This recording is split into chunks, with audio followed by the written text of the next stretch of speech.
Talia Tagovailoa cannot be stopped, and Maryland football is rolling into a primetime game this Saturday at Capital One Field. Plus, two other Maryland teams are off to fast starts in non-conference play. All that and more coming up on the Left Bench, presented by Terrapin Sports Central.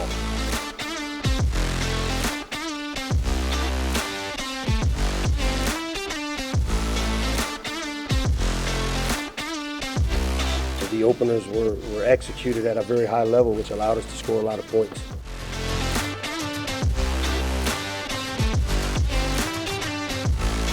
Time to start Big Ten hockey, and that comes with a whole other level of emotion.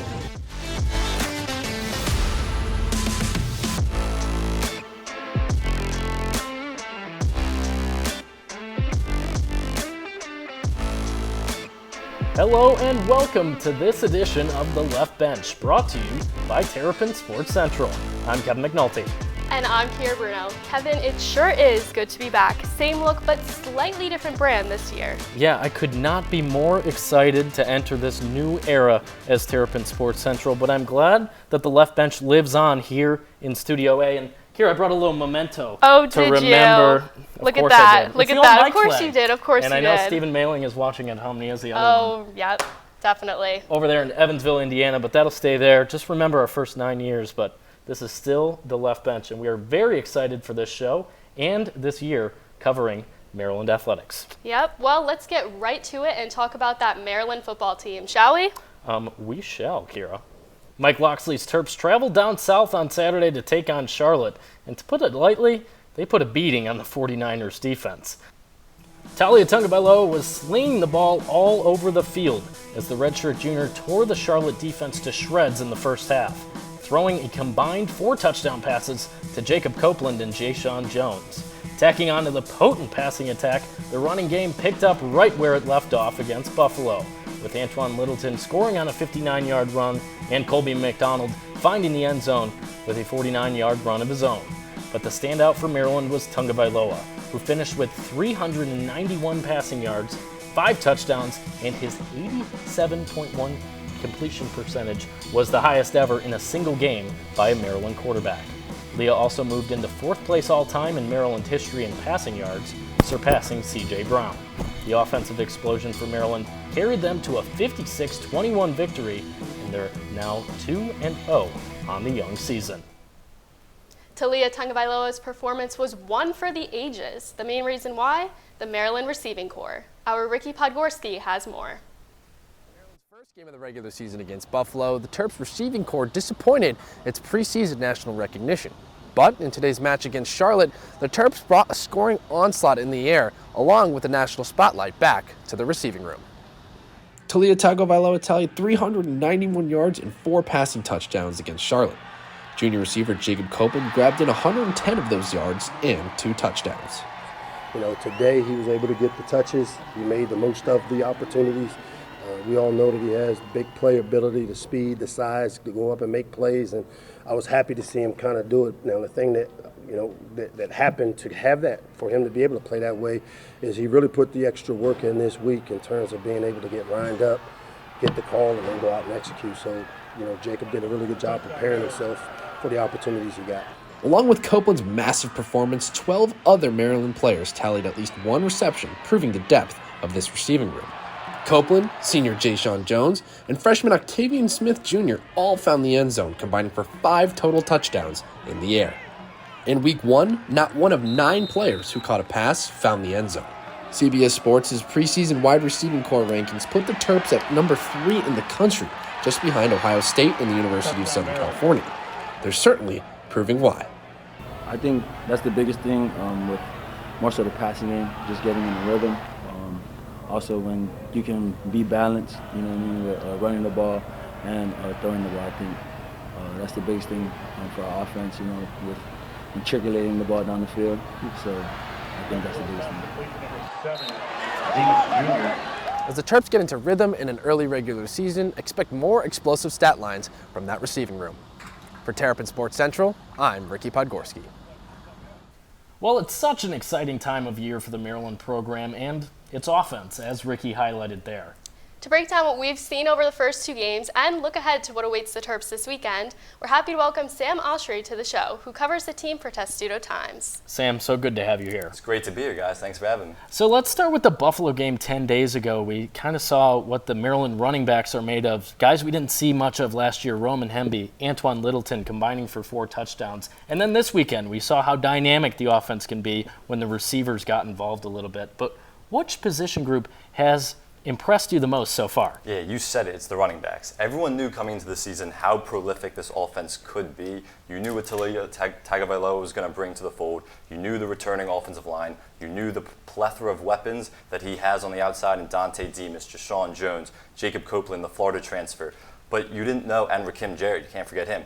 But you didn't know what you were going to get from the running back group. A lot of inconsistency, not a lot of carries from that backfield. But it's been the redshirt freshman running backs in Antoine Littleton and Roman Hemby, who you mentioned, who have been phenomenal so far. Roman Hemby, 145 yards on 16 carries and 2 touchdowns so far this season, and he's been incredibly impressive. And when you have that from the running game, it makes Talia's job and the receiver's job that much easier.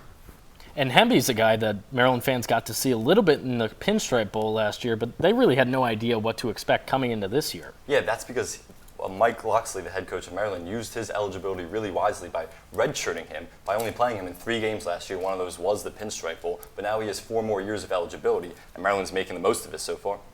And defensively, Maryland has looked relatively strong, but we know its level of competition the last 2 weeks hasn't been as strong as we know it can be. So what are your thoughts on the defense's performance these last 2 games? Yeah, week 1 against Buffalo, they did a great job of getting to the quarterback, and that was the huge question coming into the season. Were they going to be able to put pressure on the quarterback? They did a good job against Buffalo in week 1, but they struggled against Charlotte, and they were playing a 3rd-string quarterback against Charlotte. They only had 4 quarterback hurries and 1 sack, which came very late in that 4th quarter. So that's still a question mark. And then the secondary is also a little bit of a question mark. Jacorian Bennett, he's been phenomenal. He had 16 pass breakups last year, which led all of Power 5. He has 5 so far this year, so he's been impressive. But Tarheeb still didn't travel with the team to Charlotte last week, and that was because of a finger injury. Apparently it was a freak accident in the locker room, according to head coach Mike Locksley, but we don't know his status for this week. We'll find out more tomorrow at coach's press conference on Tuesday, but that's still a question mark moving forward. Yeah, definitely a question mark, and still is a guy that would be missed when they go up against Big Ten teams going forward. So anxious to find out what's going on with him. Yeah, and it affects the rushing game too, or the pass rush game as well, because if they can put pressure on the quarterback, it doesn't put as much pressure on the secondary and guys like Tarheeb still and Jacorian Bennett. And Sam, looking ahead to this weekend, Maryland opens as 3.5-point favorites over SMU according to DraftKings. But how crucial is this game against a really strong opponent from the American, keeping in mind that Maryland's going to have to go up against Michigan and then Michigan State and then the rest of the gauntlet in the Big Ten afterward? Yeah, that's why it's so crucial, because of that conference schedule, which is just so demanding and so difficult because they play in the Big Ten East. So the non-conference slate is so important. And like you said, they only opened up as a slight favorite, 3.5, according to DraftKings. And it's going to be a home game, a Saturday night. You expect a lot of energy, but it's going to be a difficult game for Maryland. These are 2 prolific offenses, 2 of the best offenses maybe in the entire country. SMU is averaging 46 points per game so far. They have one of the best offenses in the nation. So according to DraftKings too, this game was listed at 70 for the over-under, which was the largest game on DraftKings for Big Ten in terms of an over-under. It's really going to be difficult for Maryland to get stops, but whoever scores the most points, it's going to be an entertaining one. You would expect Maryland to win, but it's going to be crucial for their bowl eligibility moving forward to put this one in the bag and then move on to Michigan next week. Yeah, the over-under line at 70, you know the Iowa Hawkeyes aren't playing in that one. Absolutely not. Well, Sam, thanks so much for coming in. It was great having you, and good luck covering the Terps the rest of the season. Thank you. Thanks for having me. You can follow all of Sam's coverage on Twitter at @Oshtry and read his work online at testudotimes.com. Well, it's not just the football team that's racking up wins. Maryland men's soccer has had a week of rivalry wins. After dominating Virginia last week, the Terps took on Georgetown and earned another one, 2-1. After drawing an early penalty in the box, Colin Griffith put the Terps on the board first with a clean shot into the back of the net. Nearing the end of the first half, Nick Richardson cut in front of the defender, intercepting a pass from the goalie and taking that beautifully given opportunity in front of an open net and owning it, putting the Terps up 2-0. With a collaborative effort from the Terps defense and an unstoppable Niklas Neumann, the Hoyas only got 1 point on the board, failing to win the rivalry on their own stomping grounds. Maryland women's soccer continued its 6-game homestand Sunday, hosting St. Joseph's on Senior Day. Megan Ryan Nemzer's team threatened throughout the match, but couldn't find the back of the net, and the Terps came away with a 0-0 draw, their 5th of the young season. Maryland started off strong, controlling most of the play.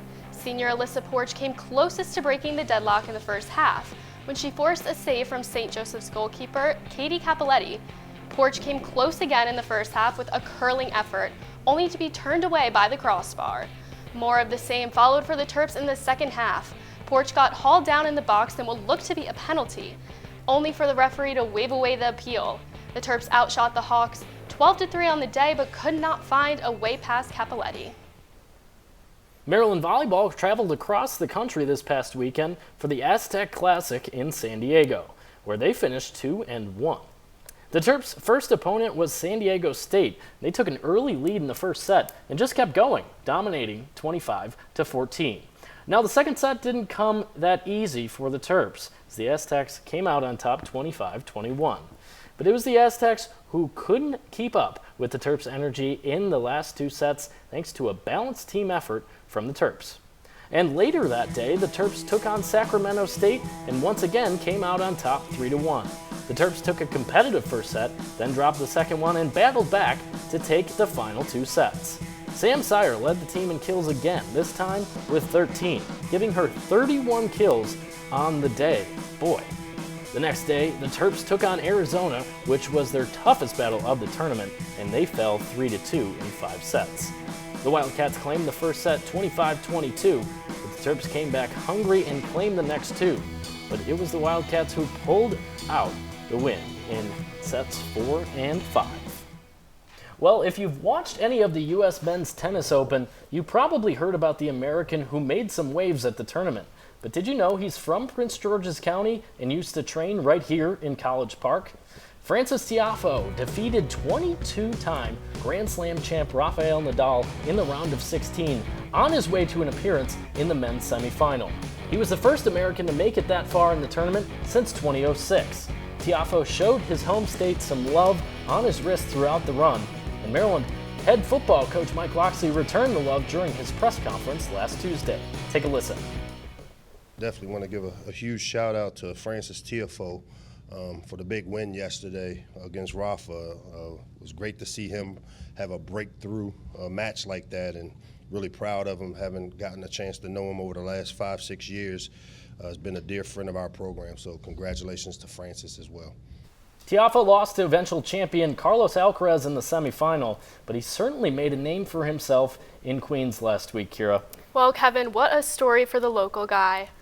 Now, don't go anywhere, because when we come back, we'll take a look back at the exciting spring sports postseasons. And later, we'll take a closer look into men's basketball head coach Kevin Willard's rousing recruiting moves he made over the summer. All that and much more next. Hey, Dad. I need your help asking Jessica to prom. Of course. Love is like the ocean. You have to tread the Oh, waters. Dad, that's not the kind of help I needed. Hey, Jessica. Will you go to prom with me? Yes. You don't have to be perfect to be a perfect parent. Thousands of teens in foster care can't wait to share their first with you. Well, welcome back, everyone, to the Left Bench presented by Terrapin Sports Central. Believe it or not, we have more action from this weekend to catch you up on. Number 3 field hockey stayed undefeated with a 6-1 victory over New Hampshire on Sunday. The win moved the Terps to 2-0 in the Terrapin Invitational and 6-0 overall. The Terps wasted no time in taking the lead early on with the first penalty corner only 2 minutes into the game. Forward Hope Rhodes was able to rocket the ball into the goal to give the Terps the early 1-0 lead. Later in the first quarter, the Wildcats retaliated with their very own goal with only 4 minutes left to the game, upstarting the second quarter. Maryland came in swinging as they put up 11 shots against the Wildcats. However, the Wildcats goalie Gemma Woods would not let anything get past her as she tallied 10 saves, by the end of the quarter. After the slow first half, Maryland ran away with the lead, scoring 5 more goals from 5 different players. One of the goals was by midfielder Belle Bressler, her first of the season. The Terrapins added 3 more points to the board in the fourth, one coming from Danielle Van Rutselaar off a penalty, one from Emma de Burdine, her second of the season, and another one from Hope Rose just a few minutes after. You know, we're really in a very secure place. We had a great off season and we did very well recruiting, didn't we? So, you know, we're right where we want to be. But we know what's next, and we know after 3 weekends it's time to start Big Ten hockey, and that comes with a whole other level of emotion. The Terps will travel on over to Columbus, Ohio this weekend to kick off Big Ten play against the Buckeyes, where they will look to become 7-0, continuing their best start to a season since 2018. Well, Keara, later this fall, Maryland field hockey hopes they can do what Maryland baseball, Maryland women's lacrosse, and Maryland men's lacrosse, they especially want to do what they did in the spring, and that is compete in the postseason and go deep into the NCAA seasons. So let's take a look back on the spring seasons that we missed out on when we left campus here in May, starting with the baseball team. So the Dirty Terps had a magical season, but it came to an unfortunate end in the College Park Regional Final. Back in June, the Terps hosted their first NCAA Regional in school history, where they battled it out against UConn, eventually falling 11-8. Luke Schliger smashed a leadoff homer to put the Terps on the board first, but it went downhill for the Terps after that. By the 5th inning, they were down 9-1, but come the 8th, the Terps found some fire in them again, cutting the deficit to 2 at 10-8. But it wasn't enough, and the Huskies rallied up 2 more runs, advancing to the Super Regionals. But despite the loss, the Terps had an unforgettable season as they earned their first conference title in more than half a century, their best record at 48-14 in program history, and multiple team records, and no one can forget about that perfect game on April 29th. Oh, definitely not. And the 2022 Big Ten champions Maryland women's lacrosse battled out until the very end of their postseason journey as well.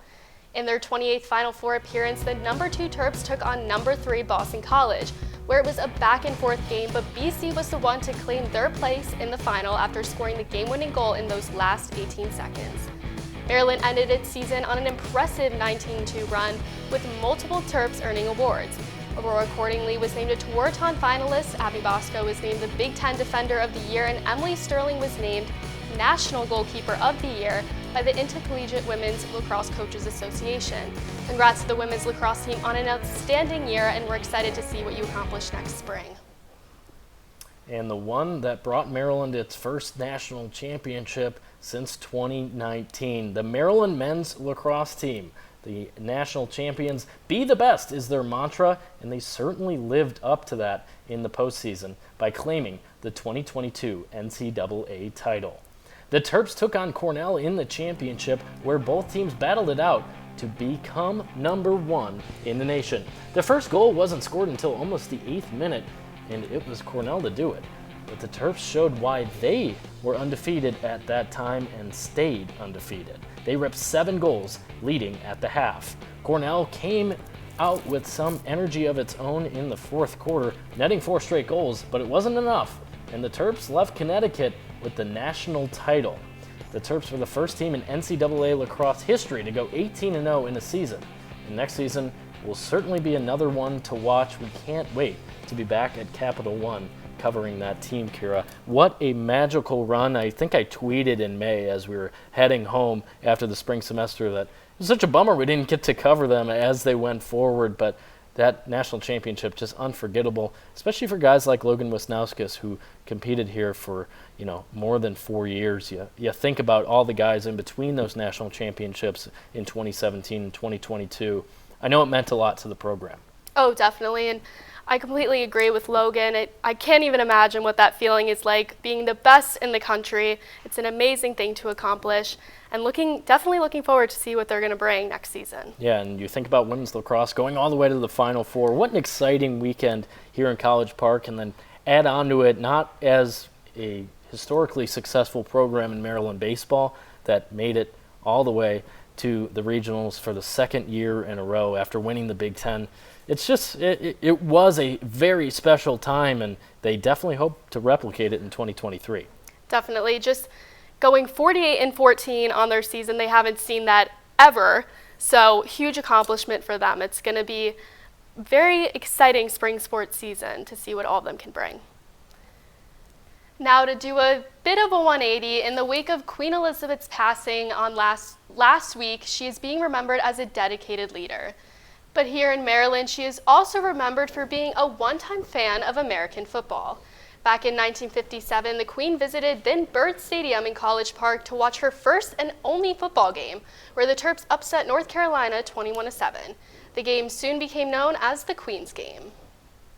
Well, be sure to keep it right here, because when we return, Nathan Schwartz and Jonas Evans will examine Kevin Willard's summer recruiting moves. And as always, we'll crown our Terp of the Week, Pro Terp, and top 5 plays from the fall season thus far. Don't go anywhere. Jordan knows he shouldn't eat this entire bowl of nachos, but tonight he's earned that right, because a few hours ago in the middle of happy hour, he recognized a sign. Not from the gods or a bolt of lightning, but from a double heart, a kissy face, and a fourth ha in ha ha ha. That's when Jordan knew he was buzzed. So when it was time to go, he got a ride home instead of driving. Be a legend like Jordan. Recognize your buzzed warning signs and get a ride home. Buzz driving is drunk driving. Welcome back once again to the Left Bench, brought to you by Terrapin Sports Central. And Keara, I know it's September, but Kevin Willard basically forced us to talk about basketball here in the middle of the offseason. Yeah, you're not kidding. Willard hit the road this summer looking for the next crop of talent for Maryland men's basketball, and many people think he struck gold. And for more on that, we're excited to welcome Nathan Schwartz and Jonas Evans, who did some research on 3 of the recruits and are here to tell you what to expect from them when they arrive in College Park. Guys? Yeah, guys, this trio of recruits already has the 2023 class ranked 8th in the nation. Jonathan Lamoth, Jamie Kaiser, and Deshaun Harris-Smith are guys Terps fans should be excited about. And Nate, let's start with Jamie Kaiser. Yeah, Jamie Kaiser, the guy on the left there on the graphic. You're not going to find a more athletic player in this class, the 2023 class, than Jamie Kaiser. A dual sport athlete in his first 3 years of high school. Actually played quarterback on his high school football team. The 4-star comes in at 6'6", 220 pounds. And the best trait about him, he is a seeker for contact on the court, something that's going to help him in the Big Ten, Jonas. Yeah, huge, plays like a football player, and he's from Virginia. Top 10 guy in the state, chose Maryland over his home state school, Virginia. That's big for Kevin Willard in that recruiting area. And let's talk about this guy right here, Jonathan Lamoth, who was the first guy Kevin Willard brought in this offseason. That's right, the first guy, most excited, some would say. He's a combo guard from Baltimore, St. Francis Academy. Kevin Willard, again, recruiting in his own area. Lamoth is an elite finisher at the rim. He's super athletic, has a great jump shot too, but it's that elite rim finishing that's really going to be important as that combo guard for the Terps.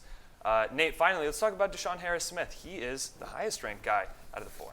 Absolutely. Deshaun Harris-Smith, the 4-star guard, and he proves on the court why he is the highest ranked out of these 3 guys. And one of the most significant things about him, he's very aggressive in the paint, very similar to what Maryland fans saw last year from Fats Russell. With his type of speed on the inside, you're going to get the same thing from Deshaun Harris-Smith, which makes him an elite rebounder at the guard position. Yeah, elite rebounder, averaged 8 rebounds in AAU. He's got that jump shot that he leans back, gives himself a lot of space, very good at that, and he wanted to stay home. It was very important for him, for his family, to watch him play, and he did that. Kevin Willard got a Virginia guy, again, the second out of the 3 to stay here in Maryland. And let's talk about that for a second. One of the general takeaways here is all these guys are local, and that's huge for Kevin Willard to have these local guys. Yeah, absolutely. That's something that Mark Turgeon struggled with during his time here, is getting guys from the DMV. And right off the bat, Kevin Willard, his first 3 recruits, all from Maryland or Virginia. Yeah, that's right. And also the 3-point shooting is just as important. All 3 of these guys, elite 3-point shooters. And that's going to be important considering the struggles they had in the last few years. Absolutely. And guys, what can you say about this class? Kevin Willard comes in and gets 3 studs right off the jump. Well, basically, we just have to see how they're going to perform come game time. But keeping these powerhouses in their backyard is huge, so we'll see what it's like. And something Maryland fans haven't really seen in a long time. So you got a coach who hasn't actually coached a game here at Xfinity Center yet in his career, and he's already won over a lot of fans. We know that's a big deal here in College Park. Thank you guys so much. Absolutely. And as we know, Maryland football put on quite the show in Charlotte, but one player in particular put on a show in the record books. And that's none other than Talia Tungavailoa, who is crowned our Terp of the Week. Tungavailoa finished with 391 yards on 27 of 31 passing, achieving a hot 87% completion rate, which is now the highest completion percentage in program history. He also threw a career-best 4 touchdown passes and added a rushing score. Congrats to Leah on being named our Terp of the Week, and we can't wait to see what he brings the rest of this season. Well, this week's Pro Terp is no stranger to the honor, but we couldn't pass on him after his Thursday night performance against the LA Rams. It's Stephon Diggs. Our old friend caught 8 passes from Josh Allen, including this 53-yard touchdown to the house. Look at Diggs go. That's vintage Maryland right there. He finished the nationally televised game with 122 receiving yards and picked up a cool 26 points for my fantasy team. Thanks, Steph. And from our Pro Terp to our top 5 plays of the week, and with the weekend Maryland had, there's plenty to choose from. But here are our nominees. First up, it's volleyball out there in San Diego, and led by Sam Sire, who recorded 31 kills on Saturday. What a remarkable feat. Next, we go right over to the Plex, where Maryland field hockey scored 6 times against New Hampshire, including this slick backhander by Belle Bressler for her first goal of this season. And now let's head down to Charlotte, where Jacob Copeland had his coming out party in front of the Maryland faithful in attendance. Here's his first tutty in a Terps uniform, a spectacular diving grab in the back of the end zone. It's good to see Copeland. Now let's check in with Maryland men's soccer and Nick Richardson, who deked the Georgetown goalie for the Terps' second goal of the afternoon on Saturday. Good stuff from the redshirt senior. And finally, your number 1 play of the week also comes from Maryland wide receivers. This time it's Rakim Jarrett dragging his feet along the Charlotte sideline for a big gain. Jarrett was generally quiet on Saturday, but his play made some noise down there in North Carolina. And wow, what a performance from Maryland down there in Charlotte, but the wide receivers put on a show. Yep, definitely. It was very exciting to see. Certainly. And before we go, we must share that we're producing today's show with heavy hearts. On June 1st, the Left Bench and Terrapin Sports Central lost one of its own, when our reporter and studio staff member Enzo Alvarenga was killed in a bike accident. Enzo was a bright and shining light here in the studio, especially because he was always known for being the best dressed person in every room he entered. His presence is undoubtedly missed, but we won't forget him. Enzo Alvarenga was just 18 years old. Yes, he is missed today. And that will do it for this edition of The Left Bench. Be sure to keep up with all of our coverage on TerrapinSportsCentral.com, on Instagram at Terrapin Sports Central, and on Twitter at Terp Central. And we'll see you next time.